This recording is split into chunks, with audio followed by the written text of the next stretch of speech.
Welcome to the Daily Vlog. I'm Gary. I'm Dave. I'm Eve. And today we heard a rumor that iTunes is going to have movie rentals instead of movie purchases as previously thought. So we all have video iPods, and the question is, what do we like this or not? Eve? Okay. Love it, love it, love it. I've been waiting forever for there to be digital distribution on demand, and sooner it comes the better. But is renting better than owning? Sure, or because worse? I'm not going to have the movie anyway. In fact, the DVDs that I have, I've maybe watched, I don't know, maybe 2 or 3 times if I really love it.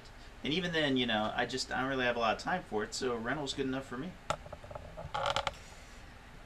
It might be good enough, but I'd rather own it. I want to own the data. I want to be able to save it on a hard drive, store it. Like, I want to own it. But my argument is what are you going to do with all those movies? It's like there's like going to be a gigabyte per movie, maybe 2, depending upon the quality. Where are you going to put all that stuff that you buy?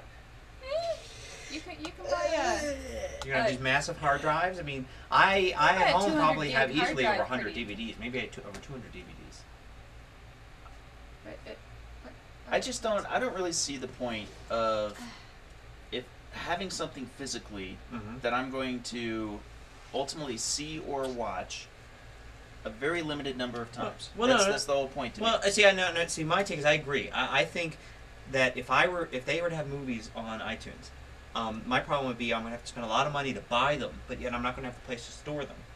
And I'm going to, with a DVD, you can sort of put it in the back of the shelf or in the, in a box somewhere and put it away, or maybe you can resell it. But the thing is that I'm probably going to only want this for a limited amount of time. I'm probably going to rent something, watch it in a situation, or have it for a month or 2, and then get rid of it. So the idea of being able to spend a small amount of money, hopefully $1.99, and rent it and say, well, I've got 30 days to watch this movie or 7 days to watch this movie is perfect for me. I'll drop $2 before an airplane flight in a second to rent a movie, even when I've already seen, to just to watch it there. Now I've got an interesting question though. What if it's $4, right? And it's still a rental, right? Okay. When this is posed to me, I still would go for that because I don't have to go to the rental store.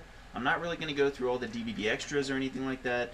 I'm just going to watch it, be done with it, and I can delete it if I want to. But is that okay if it's still 320 by 240?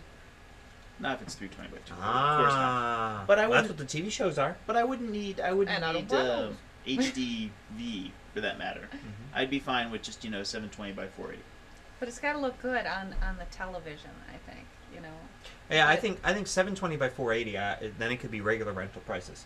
But if it's going to be limited use just on your iPod or on your computer, because it's only 320 by 240, then I think it's got to be cheaper for it to be a sale. Sure, 320 by 240. I mean, that's just a whole other story. But the concept of digital distribution seems like a no-brainer to me. The sooner we get to that point, the better. I don't like having things physically. Oh, yeah.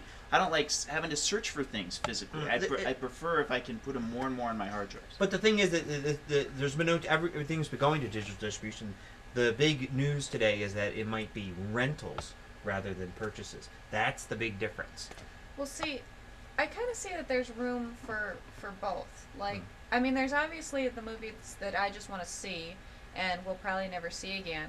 But, I mean, I own quite a lot of DVDs that I have seen dozens and dozens of times. And there are some movies that I would see a lot that are more obscure. And having a digital distribution would allow those things to be more available for the people who want to obtain them. These are DVDs that aren't in Best Buy. And for impulse buys. I mean, that's kind of gets to the larger question is, I know that everybody has like a few of their favorite movies. But really, I think most people would say 80 to 90% of the movies that they watch, they're only going to watch once. Period. Can the voice from behind the camera say? Yeah. Well, you only got 10 seconds though. Oh, okay. Well, see, I do Netflix. We rent them, we look at them. If we like them, we go out and we buy them. That's definitely, I think, the model that that iTunes is going for, and hopefully they have a price to match it. That's the big thing. Anyway, tell us what you think at clevermedia.info. See you tomorrow. Bye. Bye.